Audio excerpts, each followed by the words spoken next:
Syederalun Tim Balai Besar Pengawasan Obat dan Makanan atau BBPOM Banda Aceh pada Rabu 18 Desember 2024 bersama Dinas Kesehatan atau Dinkes dan Dinas Perdagangan Perindustrian, Usaha Kecil Menengah atau Disdak Perinkop dan UKM turun ke Suzuya Mall Biren.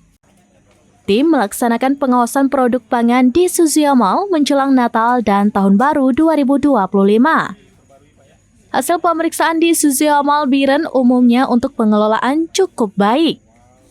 Namun dengan beberapa catatan, yaitu masih ditemukan satu produk saja yang sudah kadaluarsa atau expired. Kepala BBPOM berpesan kepada masyarakat, meski BBPOM turun ke lapangan melakukan pengawasan, bukan berarti menjamin semua produk tidak ada expired.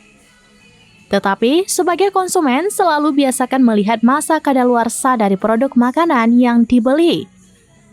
Store Manager Suzuya Mall Kabupaten Biren, Freddy Antoni mengucapkan terima kasih kepada Kepala BBPOM Banda Aceh dan tim yang telah melakukan pemeriksaan. Pemeriksaan selain di Suzuya juga dilakukan terhadap 10 sarana distributor, retail tradisional dan retail modern di Kabupaten Biren.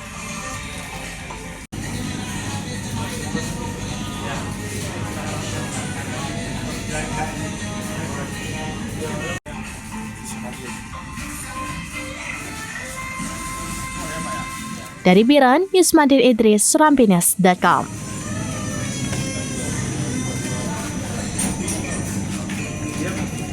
Download Tribun X sekarang, menghadirkan lokal menjadi Indonesia.